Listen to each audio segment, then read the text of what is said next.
if royalty and slave are um, barely distinguished when it comes to nature, then what is the meaning of human ambition? My name is Alex Priou. The course I'm teaching is Facing the Mad Soul on Werner Herzog's relationship with Klaus Kinski. The course begins from two of Herzog and Kinski's most well-received collaborations. The first is Aguirre, the Wrath of God, and the second is Fitzcarraldo.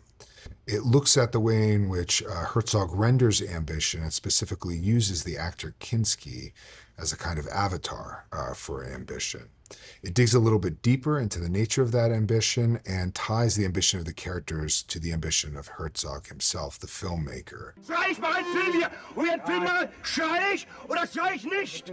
Und du sagst es mir nicht, aber ich schrei aber nicht. Herzog infamously in both of these films put himself and his crew and the cast in danger's way as he ventured down the Amazon in Aguirre, the Wrath of God, and as he pulled a ship over a hill in Fitzcarraldo, effectively becoming the main character, yet without the tragic flaw, whereas Fitzcarraldo and Aguirre are both failures or losers, to use Herzog's language. Herzog achieves greatness through these films.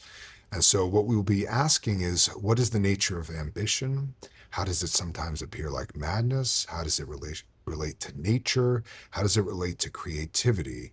As a way of thinking about these films as texts and then exploring their relation to other media, some novels, some history.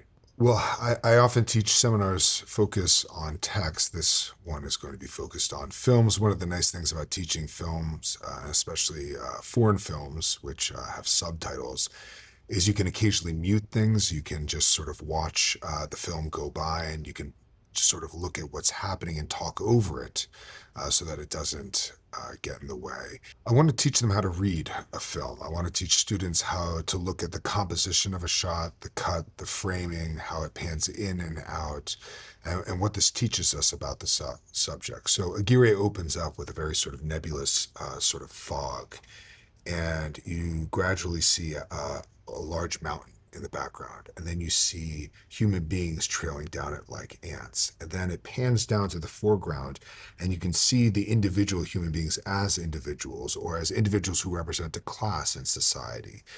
The fog turns to a mountain, turns to people, turn into royalty, slaves, nobility, soldiers, animals, chickens and pigs, and weaponry, and suddenly you realize that all the distinctions in human life, the sort of high and low distinctions, really fade to nothing in comparison to the vastness of nature, as well as the amorphous nature of the clouds.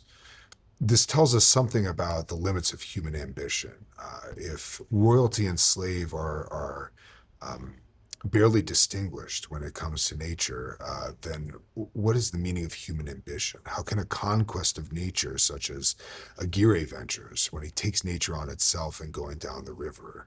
How does seeking an El Dorado, either literally or metaphorically, stand? Or how does it have any dignity when it seems to be nothing against the infinitude or limitlessness of nature? These questions are really important, I think, for our students, many of who are entrepreneurial, many of who are interested in innovation, who want to go out and literally take on the world and conquer new vistas that are just opening up. It's important to be ambitious. It's important to push limits. It's also important to recognize limits and to learn how to respond to them as they come to you. Herzog is fantastic at this because he literally does push the limits of everybody involved, and he risks his life, and yet he comes out with something. He doesn't come out with nothing. At the end of Aguirre, Aguirre is all by himself on a raft, tossing monkeys off of him and floating to what will certainly be his death. Herzog gets a movie out of that same trip down the Amazon.